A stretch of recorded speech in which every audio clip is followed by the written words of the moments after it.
يا لهوي، يا لهوي، يا لهوي على اللي حصل فيكو. تنسوا ازاي جمهورنا ازاي؟ رايح جاي الاهلي داس عليكو. النادي الاهلي بيفوز بثلاثية على نادي الزمالك في مباراة القمة في الدور الثاني. مباراة غير متوقعة من النادي الأهلي، غير متوقعة من لاعبين النادي الأهلي. أداء رجولي هو ده اللي كان جمهور النادي الأهلي عايزه من اللعيبة كلها. مباراة هترجعنا تاني للمنافسة، بس هي منافسة صعبة ولكن مش مستحيلة، بس هترجعنا للمنافسة. مباراة انت نزلت عملت في المباراة كل حاجة، كل حاجة من أول دقيقة لحد آخر دقيقة.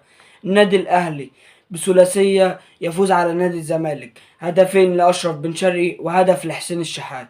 المباراة كانت سيرها كانت للنادي الأهلي عامة، مفيش غير هي الربع ساعة الأولى في الشوط التاني كان نادي الزمالك عمل تبديلات، نزل شيكو بنزا فصحح الدنيا شوية، ولكن النادي الأهلي رجع وعلم عليهم وبالتلاتة يا حبيبي التلاتة. وعلى رأي كابتن مدحت شلبي حطها له ريش بالهدف التالت لبن شرقي.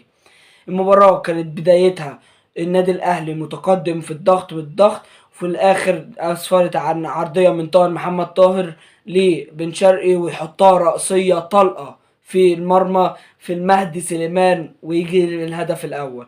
تاني هدف معانا وغلطة من بزيرة تتقطع من بن شرقي يحطها لحسين الشحات ويحطها لب من فوق المهدي سليمان عشان يكون الهدف التاني. نيجي في بداية الشوط التاني زي ما قلت لك، وان نادي الزمالك بدأ يفوق ونزل عمل تبديلاته، خدوا ضربة جزاء بس ضربة جزاء ظلم. ضربة الجزاء ما فيهاش اي حاجة على هادي رياض، فضربة الجزاء خدوها حسام عبد المجيد يخش يحطها، ولكن الاخطبوط مصطفى شوبير، عودة مصطفى شوبير للتألق والحفاظ على الكلين شيت ويصدها. تيجي تترد الكورة وتروح ضرب جزاء للنادي الاهلي، لمسة يد على محمد شحاتة وتنتج عن ضربة جزاء، يخش تريزيجيه وبرضك يحطها في العارضة وتتصد وفي الاخر تضيع. نيجي بعديها الكرة تمشي للنادي الاهلي وهجمات للنادي الاهلي كتيرة، وفي هجمة ثلاثية ما بين كوكا واشرف بن شرقي وامام عاشور، بن شرقي يخش ويحطها جون. وعلى رأي كابتن مدحت شلبي حطها له ريش، حطها له كيف رآها، كيف رآها على رأي فارس بص هقول لك على رأي البلد كلها كيف رآها، حطها ما بين رجل محمود الونش. مباراة النهاردة كانت عامة للأهلي بنسبة 98%. النادي الأهلي كان نازل واكل المباراة، وفي أنا عايز أقول لك كلمة إن في احتمال في خبر نزل بيقول لك إن مش يستروب اللي حط التشكيلة وهو عادل مصطفى هو اللي حط التشكيلة، ويستروب ما تدخلش في أي حاجة خالص.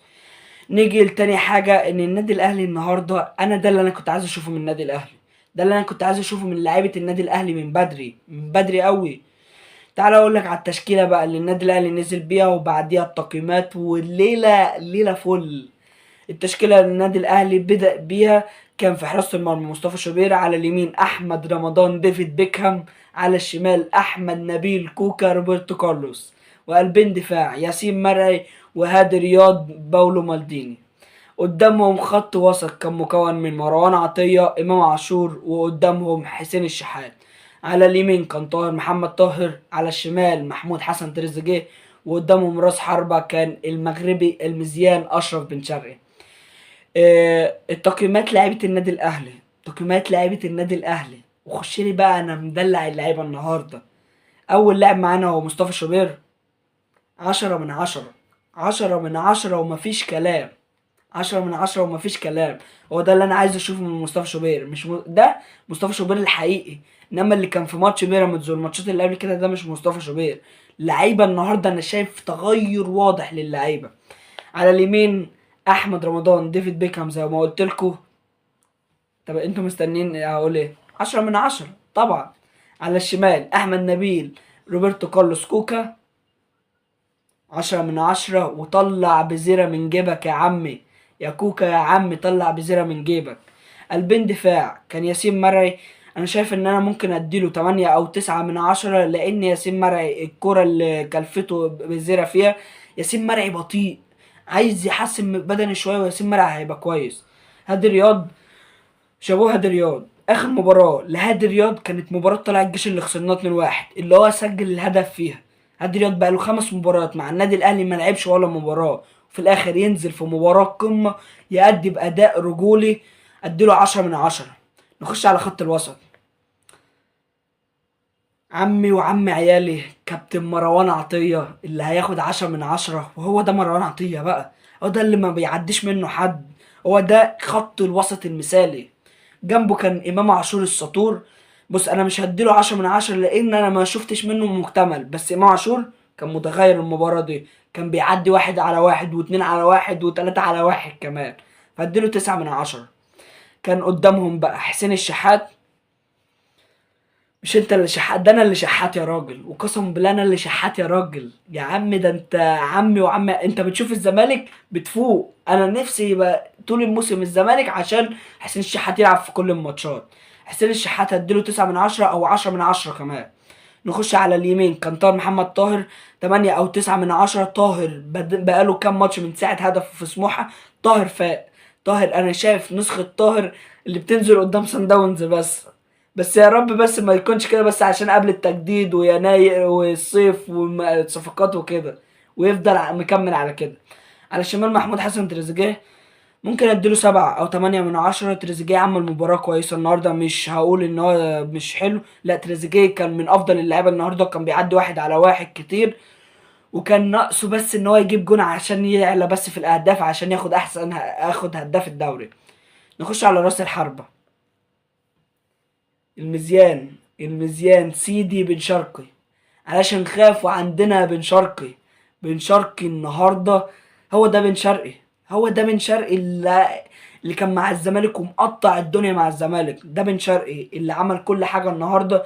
بن شرقي فاق. بن شرقي لو كمل على كده بن شرقي هيكمل مع الاهلي سنه واتنين وتلاته كمان. بن شرقي هديله لو ينفع 1,000,000/10، بس التقييم كده مش هتنفع، فهديله 10/10. عم بن شرقي. نزل من على الدكه ديانج اديله 4/10. والكابتن ديانج محدش يتكلم معاه. بعديها نزل بن رمضان اديله 2/10. مروان عثمان 2/10. زيزو. زيزو طب استنى كده اديله 10/10. زيزو يستاهل 10/10. تقول لي هو عمل ايه؟ انا بمزاجي زيزو النهارده كان لعب عالي، كان لعب عالي. زيزو 10/10 النهارده. احمد عيد مش هقدر اقيمه عشان ملحقش يلعب. التبديلات كان ديانج بدل حسين الشحات، ومعانا بن رمضان نزل بدل طاهر محمد طاهر، وكمان احمد عيد نزل بدل احمد رمضان بيكهام، وزيزو نزل بدل محمود تريزيجيه، وكمان معانا بن شرقي خرج ونزل مروان عثمان. والانذارات النهارده كان 3 انذارات: حسين الشحات، ياسين مرعي، واحمد عيد. افضل لاعب في المباراه سيدي بن شرقي، وانا في تزويده من عندي كده مصطفى شوبير. اسوأ لاعب في المباراة. بص هو مش اسوأ، بس هو يعني مش انا مش شايفه ان هو كان من افضل اللعيبه النهارده زي رمضان بكا واللعيبه دي كلها وبن شرقي وشوبير. هو ياسين مرعي. ياسين مرعي بقاله كام ماتش تحس ان البدني بتاعه واقع خالص، واللي بينه اكتر في هدف فيستون مايلي اللي حطها لوب من فوق مصطفى شوبير. ما كانش قادر يجيبه النهارده برضو. بزيرة عدى منه في هجمه واحده بس، عدى منه ما قدرش يجيبه، كان بينهج عبال ما يجيبه. فيبقى كده قلت لك ملخص مباراة الأهلي والزمالك بفوز النادي الأهلي على نادي الزمالك بثلاثية نظيفة، والحلويات والقطايف واللطايف. ويبقى كده خلصت لك الملخص. ما تنساش تعمل سبسكرايب ولايك على الفيديو وشير وتصلي على النبي. وبس كده، سلام.